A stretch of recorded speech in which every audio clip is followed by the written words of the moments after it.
새벽 2시입니다. 당신은 침대에서 완전히 의식을 잃은 채 규칙적으로 숨을 쉬고 있습니다. 하지만 당신의 갈비뼈 바로 아래 하부장을 감싸고 있는 곳에서는 미세한 대학살이 일어나고 있습니다. 밤 11시 30분에 약간 출출하다는 이유로 무심코 먹었던 크래커 한 줌, 치즈 한 조각, 혹은 남은 밥 한 공기 말입니까? 그것들은 그저 위장에 머물러 있는 것이 아닙니다. 지금 이 순간 그것들은 당신의 심혈관계가 스스로 질식하도록 강요하고 있습니다. 내일 아침에 일어나 거울을 보며 배를 꼬집어보고 왜 아침 유산소 운동과 혹독한 단식 루틴이 효과가 없는지 의아해할지도 모릅니다.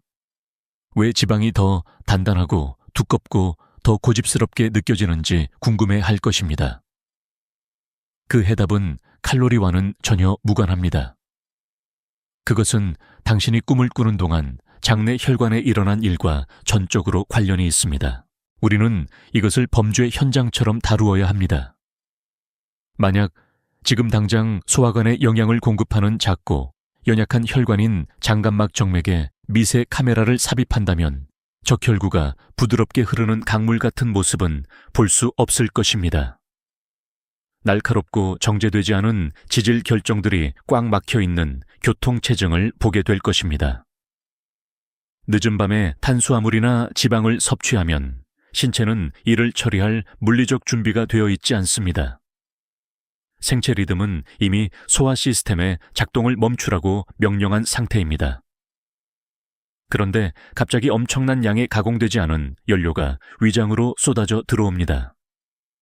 이를 분해하기 위해 심장은 인위적으로 박동수를 높여 위장 부위로 혈액을 맹렬히 뿜어내야만 합니다.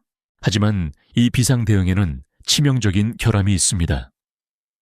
장을 둘러싸고 있는 미세 혈관들은 믿을 수 없을 정도로 좁으며 완전히 분해된 영양소를 천천히 체계적으로 흡수하도록만 설계되어 있습니다.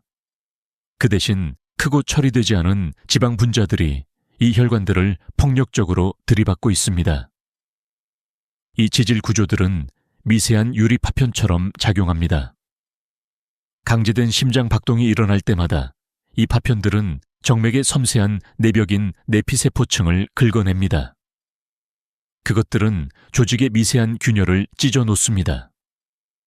당신의 혈관은 말 그대로 밀리미터 단위로 안에서부터 밖으로 찢겨 나가고 있는 것입니다. 그리고 당신의 몸은 패닉에 빠집니다. 이 혈관들이 파열되면 내부 출혈이 일어난다는 것을 깨닫습니다. 그래서 필사적이고 극단적인 생존 메커니즘을 가동합니다.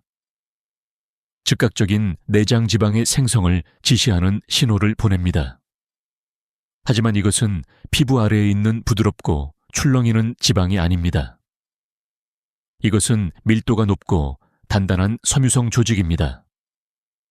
당신의 몸은 에너지를 저장하기 위해서가 아니라 생물학적 붕대로 사용하기 위해 이 내장 지방을 빠르게 만들어냅니다.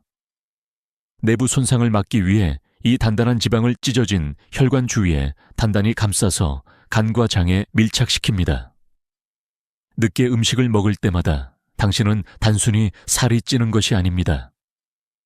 당신은 단지 살아남기 위해 몸이 내부 장기를 숨막히는 지방 시멘트층으로 덮어버리도록 강요하고 있는 것입니다. 이것은 이 과정에서 가장 끔찍한 부분인 효소의 분노로 이어집니다. 당신의 소화관은 주로 아밀라아제와 리파아제라는 고도로 특화된 생물학적 촉매 군단에 의존합니다. 이 효소들만이 음식을 무해하고 사용 가능한 에너지로 분해할 수 있는 유일한 존재입니다. 하지만 숨겨진 방부제와 정제된 씨앗 기름으로 가득 찬 현대 야식의 고도로 가공된 특성은 장 환경에 활성산소의 홍수를 직접적으로 유입시킵니다. 이 활성산소는 방패에 뿌려진 산아칫처럼 작용합니다. 그것들은 소화효소를 구성하는 단백질을 즉시 변성시킵니다. 리파아제는 마비됩니다. 아밀라아제는 파괴됩니다. 이 보호적인 효소 장벽이 없으면 당신이 먹은 음식은 소화되지 않습니다. 그것은 그저 썩어갑니다. 섭씨 37도의 체내 온도에 놓인 채 소화되지 않은 덩어리는 소장 내부에서 바로 발효됩니다. 이 부패 과정은 내독소로 알려진 맹독성 부산물을 방출합니다. 장 내벽이 이미 늘어나고 염증이 생겼기 때문에 이 내독소는 장 밖으로 직접 유출되어 혈류로 곧바로 스며듭니다. 이제 당신의 혈액은 폐혈성 물질을 운반하게 됩니다. 이제 당신의 면역체계는 개입할 수밖에 없습니다. 면역체계는 이 내독소를 감지하고 이를 치명적인 세균 침입으로 인식합니다. 즉시 엄청난 양의 염증성 사이토카인이 혈관계로 방출됩니다. 바로 이 순간이 내장 지방이 단순한 저장소에서 활성 상태의 악의적인 내분비 기관으로 변모하는 때입니다. 내장 지방은 자체적인 염증성 화학물질을 만들어내어 하루 24시간 내내 뿜어내기 시작합니다. 관절이 뻣뻣하고 머리가 무거우며 완전히 지친 상태로 잠에서 깰 때 당신은 단순히 수면 부족으로 피곤한 것이 아닙니다. 당신은 전신 면역 전쟁의 육체적 숙취를 겪고 있는 것입니다. 당신의 혈액은 끈적하고 점성이 높으며 매우 반응성이 강한 상태가 되었습니다. 뇌에 산소를 공급하는 주요 혈관인 경동맥의 벽을 자세히 살펴봅시다. 혈액이 떠다니는 지질 결정과 염증성 사이토카인으로 심하게 포화되어 있기 때문에 끈적끈적한 생물학적 플라크가 동맥벽을 따라 축적되기 시작합니다. 수개월 수년에 걸쳐 이 플라크는 석회화됩니다. 하지만 진짜 위험은 그 불안정성에 있습니다.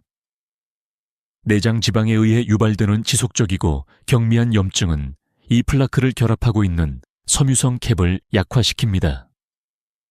어느 날 밤 당신이 잠든 사이 횡격막을 누르는 지방의 무게로 인한 가벼운 수면 무호흡증 등으로 인해 혈압이 약간 급상승하면 약해진 캡에 혈액이 강하게 밀려듭니다.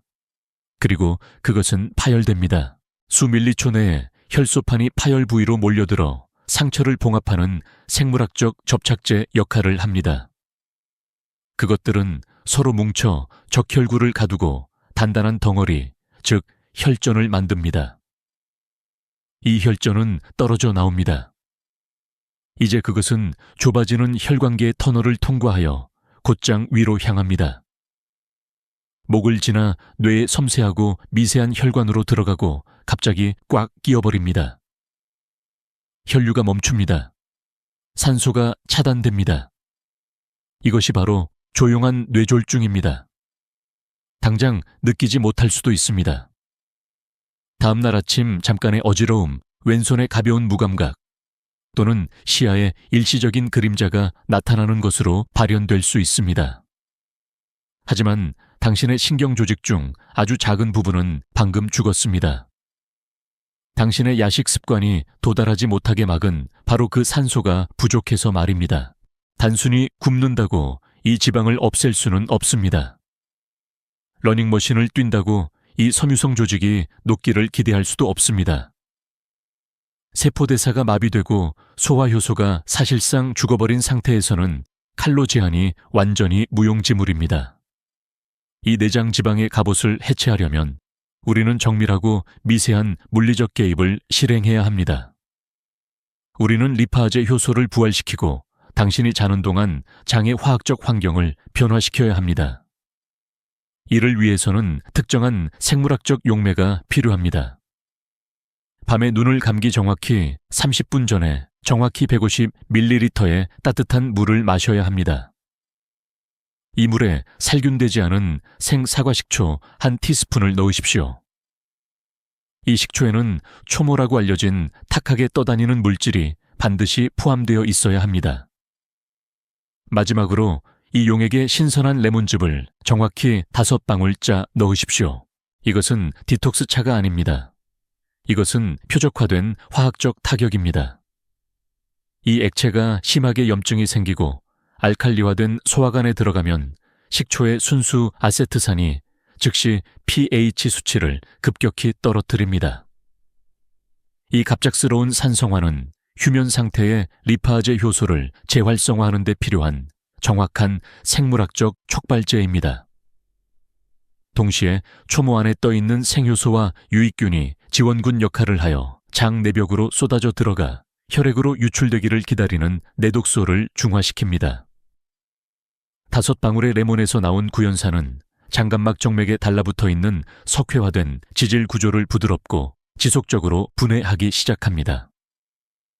당신이 자는 동안 질식해가는 혈관을 보호하기 위해 더 많은 지방을 만드는 대신 당신의 몸은 마침내 그 지방 시멘트를 녹이기 시작할 수 있게 됩니다. 오늘 밤 당신에게는 선택권이 있습니다. 자정에 냉장고를 열어 작은 빵 한 조각을 집어들고 심혈관계를 다시 숨막히는 패닉 상태로 몰아넣을 수 있습니다.